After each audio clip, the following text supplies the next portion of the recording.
Are you charged with driving while license suspended in the first degree anywhere in Washington state? Or do you just want to know how to avoid getting into driving while license suspended in the first degree status? Well, if so, this is the video for you. My name is Lance Fryrear, and I'm the defender of justice. Defender of justice. Defender of justice. Defender of justice. And I don't normally look like this. I look like this because I'm a defense attorney.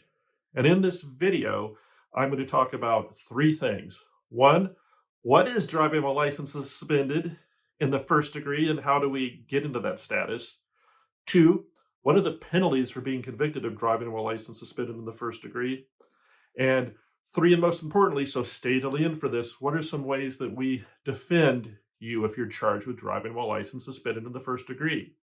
And again, I am the defender of justice, but I also own a law firm in Lynnwood, Washington. We've been defending people charged with crimes for more than 20 years.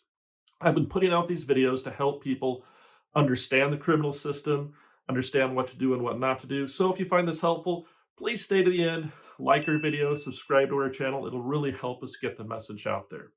So, number one, what is driving while license suspended in the first degree? Well, it's a crime.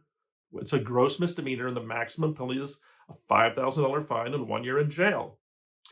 How can we get into the status of suspended in the first degree? Well, you have to go through a lot of bad driving before you get suspended in the first degree, and we like to call that basically a habitual traffic offender is what the statutes call it, an HTO status.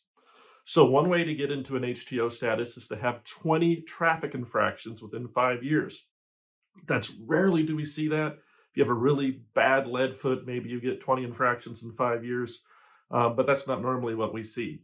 The main way we see people get suspended in the first degree is have 3 major traffic offenses within 5 years. And there's a list, but the most common ones on the list would be DUI, physical control, hit and run attended vehicle with someone else in the car, reckless driving, vehicular assault, vehicular homicide, or driving while license suspended in the second degree, or another driving while license suspended in the first degree.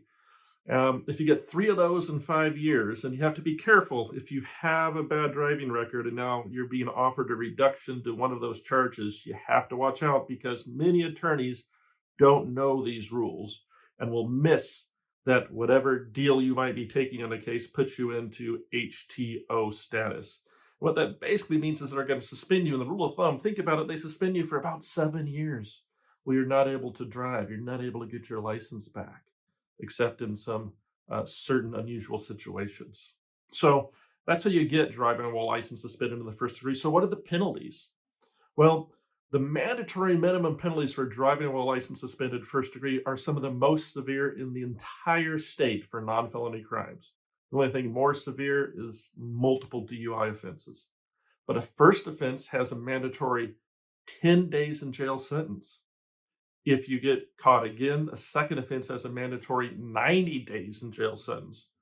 And if you get caught a third time driving, you're just trying to get to work or whatever, you have a mandatory 180 days in jail. And that is terrible. Additionally, if you're convicted, they resuspend you for another year. So if your suspension was going to be up in another year, well, make it 2 years now. And so it's a cascading effect. So if you're in a driving while suspended first status, it's important not to drive. So how do we defend these things? Again, thank you for staying to the end. Number 3, the most important way we can help you in this case is do what we can to help you get your license back. The prosecutor, for the most part, wants to see you with your license. So does the court. So if alcohol was involved, sometimes we can help you get a hearing for early reinstatement. If you've been evaluated and you've done a lot of treatment and there's no other evidence of driving, and that gets complicated, you'll need to talk to an attorney about that. But we can sometimes get you basically an early reinstatement hearing and help you get your license back. Sometimes we can also help wait out the suspension. Maybe it's getting near the end of your suspension. We can keep continuing your case until we can wait out the suspension and get you with your license. If we can't get you with your license, we can try to get the prosecutor to change the charge to something else that doesn't trigger the mandatory jail. Okay? Reducing it to a lesser charge will avoid those really difficult mandatory jail sentences. So if you're charged with this or you have questions about it, feel free to give our office a call. Again, my name is Lance Fryrear. I'm the owner of the law offices of Lance Fryrear. We've been defending people charged with this crime for more than 20 years. Please feel free to like our video, subscribe, like I said. If you give us a call, we'll do everything we can to help, and we'll be there for you. Thank you.